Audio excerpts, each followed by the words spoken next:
Hello, everyone. We have such a special episode today with a woman who I've been following for years, and she's made such an impact in my life without even knowing it. Jessie Golden is a devoted mother. She's a holistic health practitioner. She's a Hatha yoga teacher. She's an author. She has, designed a skincare line and been modeling for over 30 years. And she actually was a single mom before she really got started in this world on social media as an influence in her community.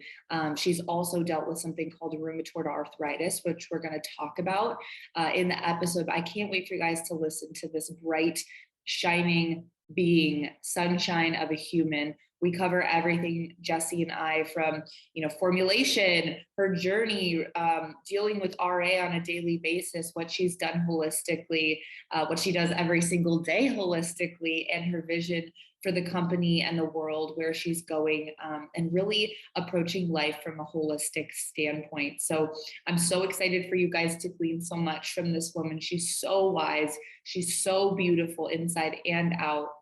And she's such a role model for me. So I'm so excited to introduce you guys to Jessie Golden. All right, everybody, welcome back to the podcast. And I don't know if I've ever been this excited to do a podcast episode because this woman is sunshine in a human being. Jessie Golden, I found you years ago on the Skinny Confidential podcast. I think that was the first time I had ever really been exposed to you. And I started following you instantly and basically taking everything you do as Bible and like trying out all these different things that you've done, and you've created such a platform for yourself. And I'm just so excited to have you on the podcast, to have all the volume. Yes, we're also fixing her lights so you guys Sorry. can. No, that's okay. It might be in the dark. It keeps turning off. I don't know why. That's okay. That's okay. But I'm so excited to have you here. And I'm just so grateful. Thank you so much for having me. I'm so honored. Of course. So if you can, I would love if you can share your story, because I know you have so many facets of your story with like living with RA and starting a skincare brand, writing a book, being in, the yoga space, having a son in your like early 20s, I believe. But I would love if you can kind of just share your story, how you came to be Jessie Golden. Yeah, it's quite the story. I've tried to learn how to like summarize it a little bit. There's like these little parts that I feel like were like monumental moments in my life. I grew up in Chicago. My mom was a dancer. She had a dance studio. So I kind of grew up like in the dance world, and I was a ballerina, and that really set the foundation for everything in my life. Like just learning about dedication and about myself, and consistency, and that kind of was a common thread, like even now, still in my life. I did some modeling when I was a kid, but I hated it because I was already so busy dancing. And then I moved to Florida when I was 17. I went there on spring break and never came home. Wow. And I've been on my own ever since. So I've always been very independent and very driven, and I can do it. And, so I moved to Miami and I started modeling like professionally. And again, I hated it, which a lot of people find really interesting because I did it for so long, but I just hated the shallowness that comes with it. And, I think now that world is getting better, but back then this was the 90s. It was so shady. There was so much shadiness going on. But for me, modeling also gave me the freedom that I was craving. So I was able to make a lot of money by doing very little, and then have a lot of freedom in my life, which I didn't really get to have growing up because I was a ballerina and I had a very strict schedule. And then eventually I moved to California because I wanted to work full time. Miami's more like a seasonal modeling. Like a lot of people work there during the winter months because it's like the only place that's warm in the rest of the country. So I moved to California and I started doing a little bit of acting, more modeling. I was able to make a living my entire life, which I'm so grateful. And then I got pregnant unexpectedly at 25. And I continued to model. I actually did pregnancy modeling, which was the first time that I actually loved modeling. Like I was like, yes. it was so cool because this was 2003. And this is just when, like, I was shooting for like Gap and stuff. And this is just when they started showing real pregnant bellies. Wow. So before that, they would just use regular models and put like a belly on them. But it started to become hip that they would show a little belly. And so they needed actual pregnant models. So I was able to work my entire pregnancy. And it was the first time that I like really felt proud of modeling, because I had this big, beautiful belly and I was showing it off, and I just thought it was so cool. And at the time, it was pretty unusual. I mean, it still is now, but I chose to give birth at home naturally. And I breastfed forever, and I ate the placenta. And How was that? I want to. Yeah, I mean, now, like, I mean, even back then, I just was like, just throw it in a blender, but like you can dry it out and you can get it put into pills like a human being. But basically what they believe, I think it stems from, well, every mammal in nature eats the placenta. Right. It naturally, it just replenishes everything that you've lost, and it turns on the motherly instinct. And in traditional Chinese medicine, it believes that if you eat the placenta, you'll never be able to tell you had a baby. So it just gives you all that chi and vital life force energy that you just expended back. So I was like, give it to me. I was like, I'll take it. So I was so excited to have been able to do that whole process. And I really started sharing like my experience with being a mom. I became a single mom, not by choice. But I was really eager to like share my experience of giving birth at home, being a single mom, doing this attachment parenting in a beautiful light. Like I felt like when I was pregnant, and when people were like, oh my God, like almost giving me pity that I was going to be a single mom, there was so much negativity and fear based around pregnancy and motherhood. And I was determined to change that and shift that. So I started sharing a lot on my blog, which I called The Golden Secrets. And unexpectedly, when my son was 4, I got diagnosed with rheumatoid arthritis, which really just took me like by storm, because I had really considered myself the epitome of health. I've always been on the forefront of health. Like I was at Erewhon 20 years ago when no one was there, when it was still like the Ron Teagarden bar, and I was, hanging out and drinking reishi and like drinking E3 Live. And, I was always on the forefront of what I thought was the epitome of health. But looking back, the challenging part of being a single mom and not having the support of a family or the financial support of any help at all, I look back and I noticed that I was living in survival mode for about the first 4 years of my son's life, which, that's not healthy. I mean, if you're prone to any kind of disease, if you have any kind of history or, prone to anything, when the immune system is a little down, it sneaks in there. And I truly believe that that's kind of why it presented itself at that point in my life. But I always say that the 2 greatest teachers in my life are my son and rheumatoid arthritis. And the second I got diagnosed, I just chose to look at it as my teacher. What can I do? How can I do this? Like, I'm not going to be a victim. I didn't have the choice to be a victim. I think a lot of people, when they're going through health crisis or any challenging times in their life, it's really easy to go into a poor me victim mode. But because I was a single mom, I didn't have that choice. So that's one of the reasons why, my son is my greatest teacher and my greatest inspiration, because he was relying on me. So I put my big girl boots on, and I was like, how am I going to do this? What am I going to do? And I just started diving into a whole nother genre of health that I hadn't even tapped into, and studying, and I became a guinea pig. What can I do? How can I heal myself? And then I eventually became a holistic health practitioner. and wrote my book that you just talked about, and then just continued to share things. Because when I got diagnosed, this was 15 years ago, pre-Facebook, pre-Instagram, there was MySpace, and I think that was it. But nobody was talking about autoimmune disease. It was just coming about that, like, oh my gosh, this is taking over. You know, the amount of chronic disease and autoimmune disease is insane right now. So I was really on the forefront of just starting to share like tools and how to thrive despite, you know, being diagnosed with that. And then eventually I created the Golden Secrets, which was products that I've been making since high school, and people organically would just start asking me, well, what are you using on your skin? Or what do you do here? And I was like, I guess I should start sharing this stuff.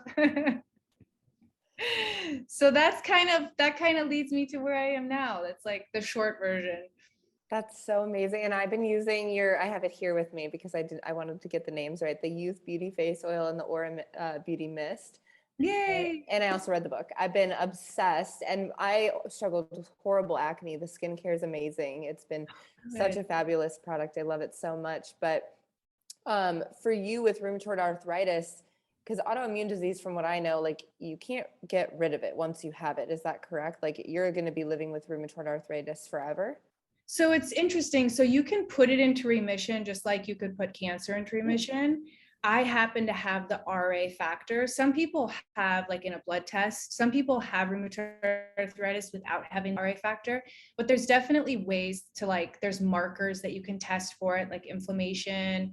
And then there's like, you know, some people can be on medication and be called like it's a medical remission. But I've gone through phases where I've gone into remission without being on medication.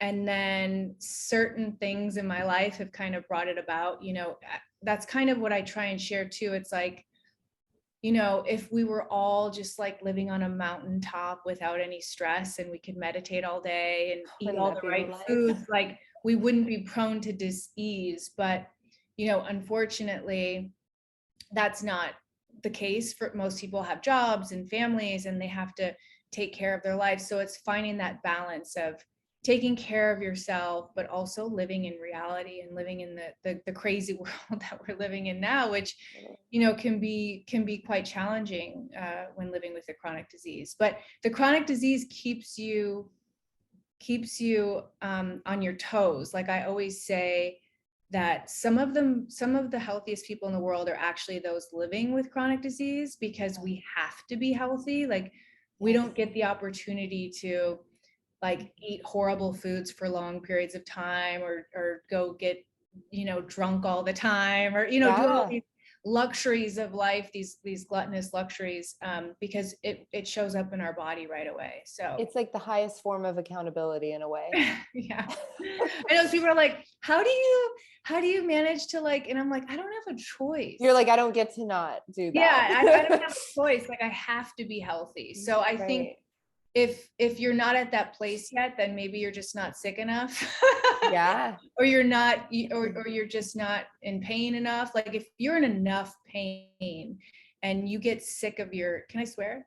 Oh, please. Okay. If you get like sick of your own shit, you will start to make changes, you know. Yes. But I think that level could be different for different people, because a lot of people just want the easy road, and unfortunately there is no easy road with chronic disease. There's so many different things that you need to look into in your lifestyle, and that is ever evolving. That's the greatest lesson that I've learned about chronic disease, is it changes constantly based on the season that you're in, you know, whatever you're doing in your life. Like, you know, I'm actually trying to have a baby right now. So I'm in a completely different season than I was a few years ago, when I was like pro athlete and I was, you know, like fasting and really pushing my body and doing cold plunges. And now I'm in like a much softer mode. I'm putting more fat on my body. I'm not intermittent fasting. So you have to really listen to your body and the goals that you're trying to achieve at that time. So they're constantly changing. And I think just being open to new diets and new tools and all of that stuff is just so important. Yep. I love that. And I feel like what's so inspiring, what I realized really when I read your book and just from following you on social media, is you've like learned to live with it at a level that like most average people couldn't even achieve. Like you are living at like, even just your flexibility and stuff, knowing what it does to your joints. It's like most people without RA aren't even that flexible. It's insane. So you've just really not been a victim to your life circumstances. And I think that's what's made you the person you are. I would love if we could talk about some of your like daily practices or even like weekly or monthly things. Like what are the go-to things that you do to keep yourself healthy? I've heard like coffee enemas, I've heard about sunning, like we can talk about all of it, but what are your go-tos, no matter how weird they are? I would love all of them from you. Yeah.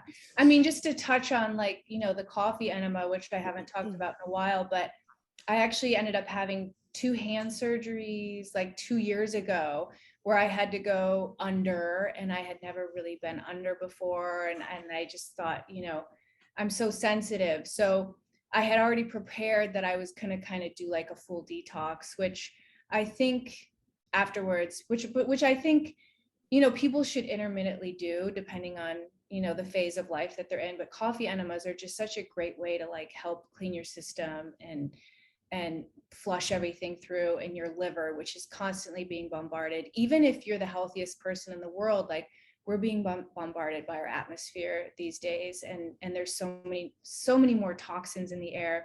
I mean, just talking about pregnancy, when I got pregnant with my son 18 years ago, it was unexpectedly, and I didn't even have to try.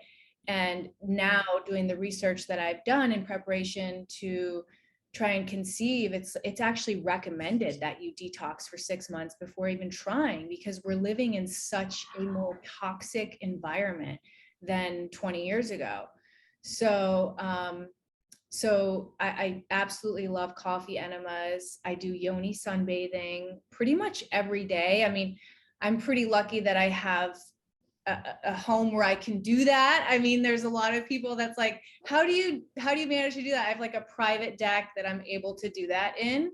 I've tried to figure out how I can do it at my place, but it's overlooking the city, so I don't know how yeah, you have to like get like a barricade. I've seen some pretty creative ways, but heliotherapy is like one of the oldest forms of medicine, Wow. And it's still used to this day in the cancer research, which is sun therapy. And it's kind of forgotten, but it was like the #1 therapy before antibiotics were created. So What? sun therapy is amazing, and letting the sun get to areas that normally don't get sun, which hence the yoni, or for men, their private area, and just allowing it to touch you where you normally wouldn't. But not only that, it helps, with assimilating vitamin D. For women, it can help prevent yeast infections. It's antibacterial. It gives you that vital life force energy. It's so healing. So I love that. Some other unusual ones that I do on a regular basis is I'm also a yoga teacher, and I think this is where it stemmed from, but the importance of getting inverted and going upside down is so important. And I really don't think it's talked about in any other practice other than yoga. Yeah. And they have beautiful ways now that you can do restorative inversions. So you don't have to be like a yogi and stand on your head if you don't have that strength. I have a yoga swing that is on my deck, and you can easily just get upside down. It's so good for your immune system. It's good for your skin. It's good for hair growth. It calms the mind. It allows the blood to flush the other way. Like there's so many benefits to getting upside down. And then every single day, connecting to the earth. I feel like the more we disconnect from her, the sicker and the worse off we're going to be. So, we have all this amazing technology that's allowing us to connect with people that we wouldn't otherwise, like right now. But we're also looking at blue light, which is horrible, way worse for you than sunlight. And not many people are talking about that. Horrible for your skin, horrible for your eyes. We're looking up close all the time. to our devices. Our eyes are actually getting smaller. We're forgetting how to look far. And the skin as well, you know, and then the EMFs.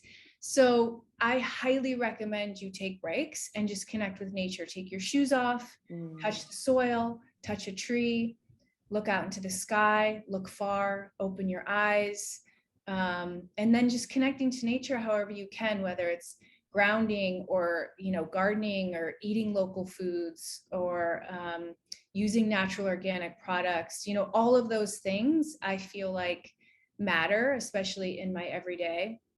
And whenever I'm feeling like disconnected or off balance, nature is my go-to. Go for a walk, get outside, listen to the birds. I just heard this beautiful thing about bird song, that it naturally calms the nervous system because birds only sing when there's no predators around. And it's ingrained in our like DNA that it's like, we know we're safe when birds are singing. So it's so beautiful, just like go into like nature and listen to the birds and calm your nervous system. And that's amazing. It's so interesting that you say that, like reconnecting to the earth. I just went outside with my girlfriend yesterday. I was like, I live in the middle of a city. And I was like, I have not put my feet in the dirt or in the grass in way too long, like way too long. And 15 minutes of doing it, I felt so rejuvenated, like a huge change. I think it's so important. Do you EMF proof your house or anything like that? oh my, I'm obsessed. Okay, do you? I love it, and I've noticed a big difference when I have a place I'm in that does have it versus not. But do you have like a company that you really love? Any recommendations there? Yeah, I was just joking with my husband because I just bought another thing that I'm testing out. It's too early to like tell the difference, but that's what I spend my money on. Like I spend my money on like biohacking and and little tools to like help my family and I be the healthiest we can. But it's so important. I use I mean, I live in Topanga Canyon, so I'm really grateful because I'm surrounded by trees. So whenever you're surrounded by trees, they kind of do the job for you. Yeah. But I love Synergy Science Key Coil. I also have Somavedic, little machine. And I have everything on my phone, like Defender Shield. I have all the EMF protecting things. And I just got this new thing, I think it's called Blue Shield. But basically all these things just create like an invisible field. It doesn't prevent the EMF from getting in. It just creates like a harmonizing environment so your body can deal with it better. And I think I don't like the whole fear factor. A lot of people are like, oh my gosh, you know, I feel like as we evolve as human species, we are becoming more adaptable to technology and EMFs. But someone like me who lives with a chronic disease, like I'm always looking for anything that can help me harmonize and balance. You know. You have so many good like products and tips and things that you do. I think I actually found, this was probably years ago, like your Amazon store, and you had so many cool things on your Amazon store. It might not have been you, but really cool things that you have, like different products and stuff. And I learned so much just from even going through there. I just created, because I mean, you know, it's challenging because a lot of people are like, what do you use for this? And I feel bad if I don't respond. So I just created a personal website called jessiegolden.com. And I have all my biohacking, like red lights and saunas and key coils and synergy, everything that I use and love is on there. And then I also do have my Amazon linked, which I always tell people for Amazon, like I prefer to them just use it as a reference. I don't need the commission. Go to the actual people's website and buy it from them, because Amazon takes 15% and they don't need any more money. Exactly. That's so funny. Like support the small business. Yes. But it, you know, Amazon does make it easy for influencers to share products that they love. So I like to share that as a reference for people. Totally. I would love if we could talk about, because obviously you're married, you have your husband, and you guys are a beautiful couple. And there's so many people who are married or they're in relationships and they feel like like a deep sense of shame or guilt, or like they're getting judged for doing things for their health or doing some of these like quote unquote what people would think different or weird things. And I would say what you do is so healthy, but most people would consider it out of the ordinary. Did you ever feel that from your husband or your family or your son or anything like that when you really started to own all of the rituals and things that you do on a daily basis? No, I think because it's interesting because unfortunately, my son and my husband and most people that love me have seen me at my worst, as sick as can be. So I think they've always been so supportive, like anything and everything that'll help me. I mean, my son grew up with me, so He it's doesn't know almost any all, different. yeah, it's almost all normal. I mean, he still thinks I'm insane. Like I went to like a Starseed reunion 2 days ago, and he's like, "Mom." Like, but like at the same time, it's like normal for him. Totally. He's 18 now, and I'm like, he's gonna marry someone just like me. I know it. And then Totally. everything I've taught him is gonna come in handy. He'll be thanking you one day. Yeah. But no, I've always been unusual, and I've always kind of owned like just doing what works for me and really being guided by my instinct. And I love sharing things that work for me and that are unconventional. How did you meet your husband? We met at Stagecoach. Do you know what Stagecoach is? Yes, it's the country music festival, right? Yeah. So I had never been, and I went to like Coachella is like the week before. I went to Coachella a couple times, and it's just like I grew out of it. Like actually grew out of it.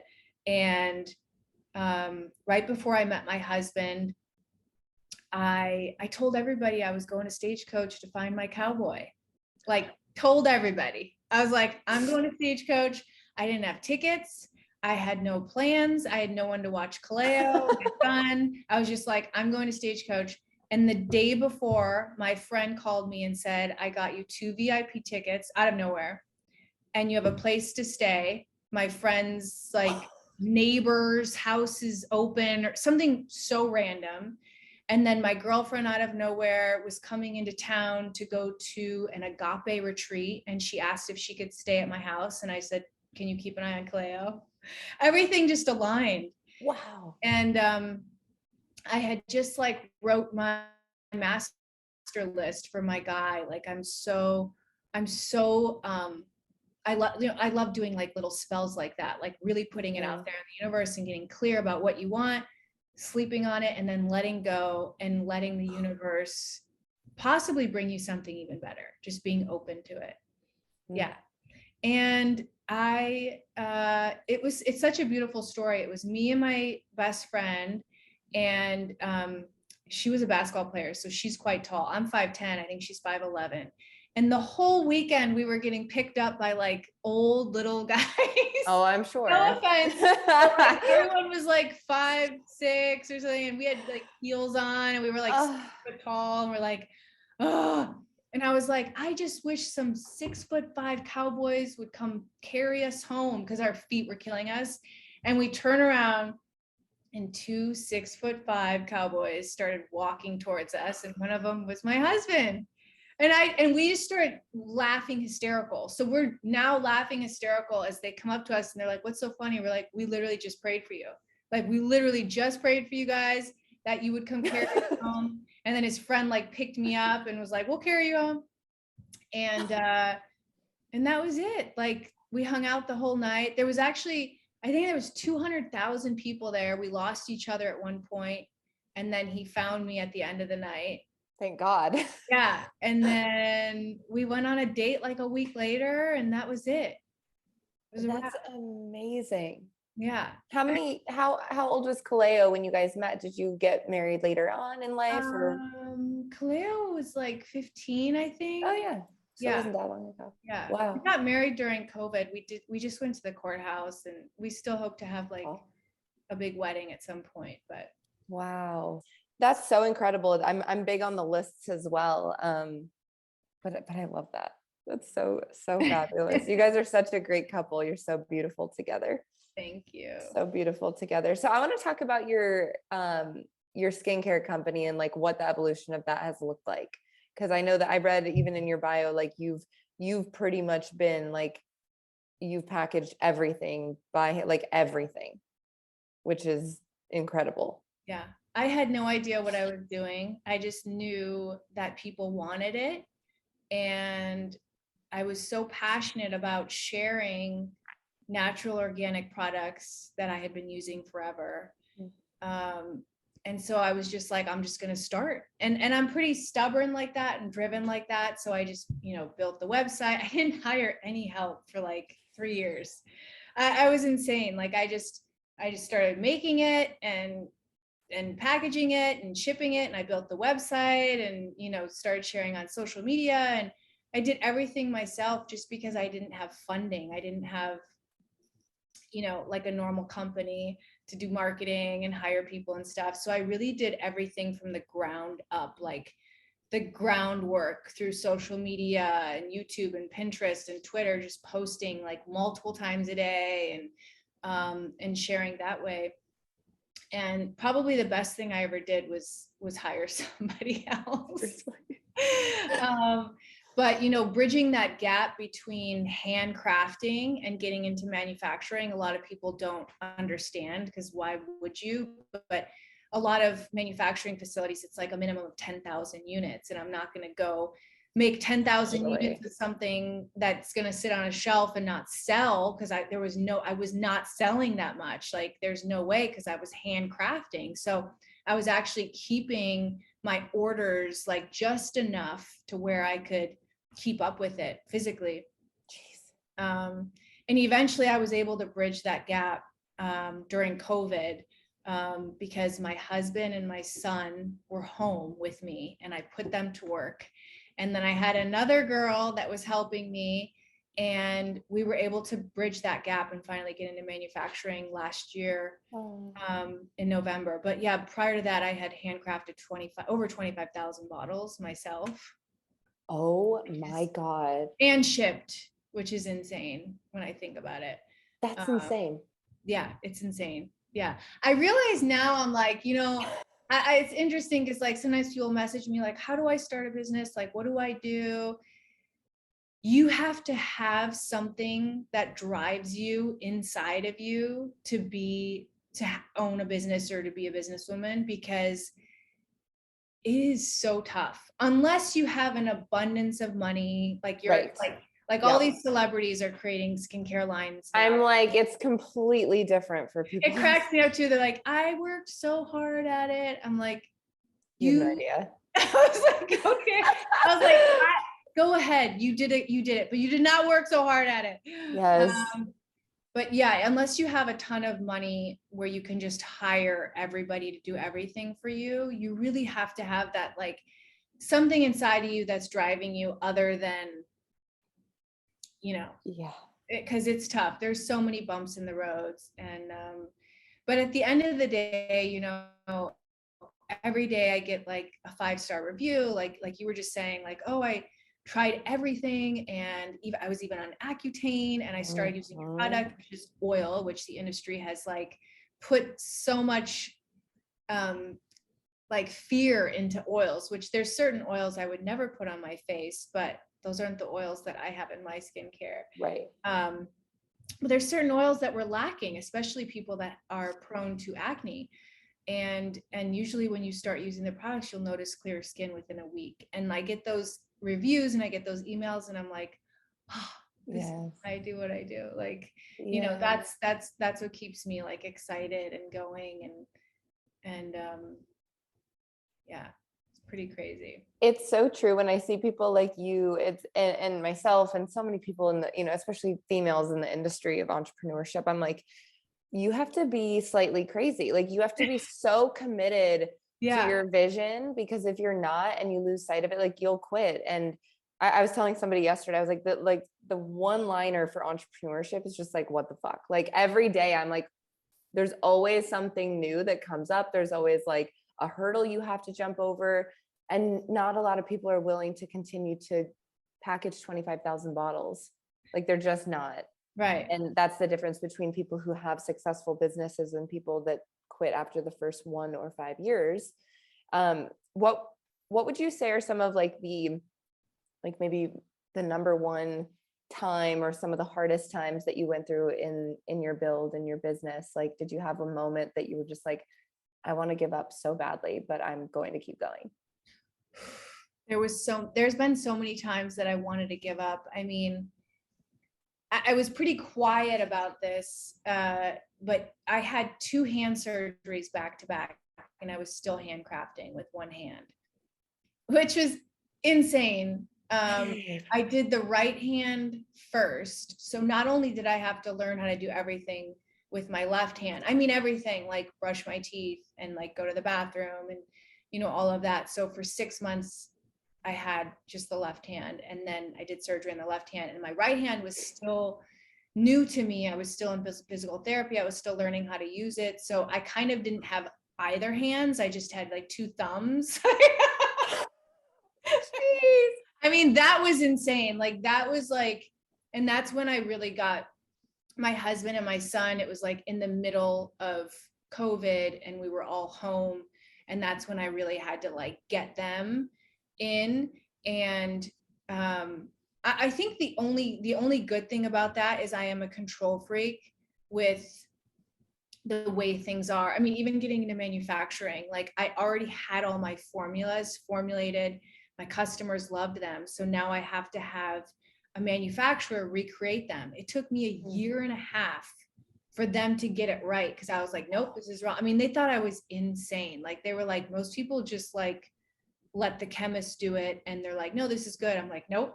Where'd you guys get this from? This is wrong. So like, long story short, they ended up having to get all the same ingredients sourced from exactly where I did, because the slightest thing, it was off. And I was like, I could tell because these are my babies. But, Yeah. But the only good thing about that whole process was I had to release some control.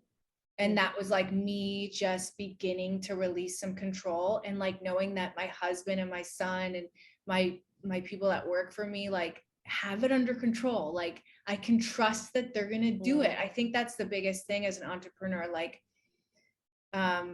hiring other people and then trusting that they can actually do it, and not like watching, so while they helped me do that, I was able to like focus on more behind the scenes things. But yeah, still that whole time, I mean, even typing and stuff, I had, one hand for over a year and a half. I cannot even believe that. But what I really appreciate about you is like, it's no compromise. And in products, like there's so many toxic, most things are just, it's better just not to not use anything because everything's so toxic out there. And when I got your product, it was just like a breath out for me, because I was like, I don't have to worry about that. Because even though I didn't know you, I was like, this woman is not going to put anything in these products that is toxic or compromised. And it's, a year and a half in manufacturing is worth it to like be able to live with yourself, I'm sure, in that sense. Oh yeah. I mean, everything had to be exactly, the way that I had been doing it. And I think that's the cool thing about what's different about my company and a lot of other companies that are like coming about, because the skincare industry is so saturated right now, is my product came first. Like these are products that I've been making for myself since high school. And people were like, well, what are you using on your skin? Well, what's that scent? And and people just literally would ask me. I still get messages like on TikTok, what's your golden secret? And I'm like, you guys, I literally have a brand called The Golden Secret. But it's interesting because nowadays it's like, I mean, I don't want to shit on celebrities, but any celebrity can just go to a manufacturer and have a chemist create something and slap something on it. So, and sell it because they have such an influence over people. Right. But these products of mine have literally been around for 20 plus years, and they came first. So, I mean, of course, I'm continuing to add to the line, but I have this master list that I've had for like 15 years that I've slowly been adding, because that's another thing. As a small company, you can't just like come out with 20 products at once, because Right. you have to buy 10,000 units or, Of each. Yeah. So when we went into manufacturing, we just went with the top sellers. I actually had to get rid of some of our lower selling items just to get in the door. But eventually I'll bring those back, and I'll bring, other products too. You have such a gift. Like you're just, I feel like you've literally found your purpose in this world, and it's just to help people holistically. And it's really, really inspiring. Like to be, in your teens making products for yourself, it's just like that's not normal to most people. I'm like, I wish I knew how to do that. I wouldn't even know where to start, but it's so cool that you're bringing it to life and bringing it to everyone. What would you say is next for you? Like, what are you most excited about in the future, in the next 2 years, 5 years, 10 years? I'm moving into a different phase of my life. It's really interesting. I've been in this hustle mode because I've had to bend, talking about that inner drive, like being able to take care of my son and financially take care of us, living in California, one of the most expensive places in the world, and have a good quality of life has been my driving force. Like, how can I,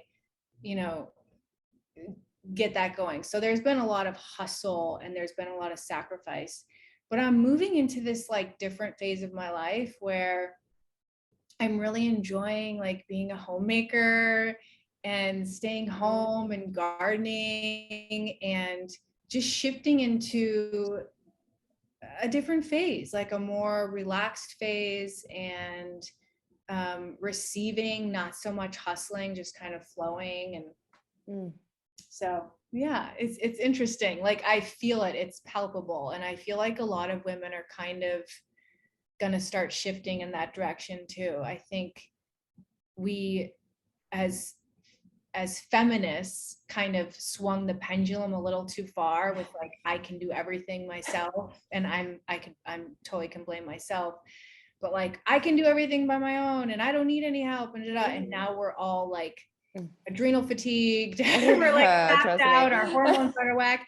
And I think we need to allow like, the masculine to kind of help us, and we can kind of go back into that receiving flow mode, and we don't need to like hustle as much. I love this conversation because I was just talking to my girlfriend, and we were like, just because we can doesn't mean we should. Just because we can burn ourselves out and work 24 hours a day doesn't mean we should. Just because we can do something for ourselves doesn't mean we shouldn't allow the man to do it, right? We can do anything. It doesn't mean we should. And I think there's a lot of, I've noticed with friends, and like we're burdening men by taking everything they like once live for to do things for us away from them. And I think that there's like a really big gap building. And I love that you're getting to explore that and have that experience now, because it's so deserved after everything you've done to raise your son and to like build a business and to be a strong woman and to build a brand and impact so many lives. But you deserve to be able to rest a little bit too. We all do. We all do. I think women unfortunately need an excuse to rest, instead of just because, we should allow ourselves, just because we love ourselves. Like, I just put a hammock up so I could just like remind myself to like lay in the hammock. Like, why do I need a reason, to give myself some love? So I encourage everyone to do all that through the golden secrets. And, and I always say that people teach what they need to hear most. And there's no like coincidence that my entire skincare line is based on self-love, because I myself, that has been one of my greatest challenges, is reminding myself that I need to love myself first, and how I treat myself. That's how the universe, that's how my husband, that's how everyone else is going to treat me. And I constantly have to remind myself, especially living with a chronic disease, like just to give myself that little extra love every day. It matters so much. Yes. Oh, that's so beautiful. And all of your products come with like little affirmations, and it's so good. Like all those little touches, it's so good. You can tell you just pour your heart into your brand, and it shows, and it means a lot to the consumer like me. I know you said that everyone asks for your one golden secret, but if you were to have like one overarching piece of advice or golden secret, let's just say, to female entrepreneurs or human beings in general, what would your last words be? I would say take that one thing that feels like a nuisance or that you're ashamed of or that you're embarrassed about, and turn it around and share it and use it as your superpower. Embrace it. So powerful. Yeah. Oh. Where can people find you, Jessie? That was so good.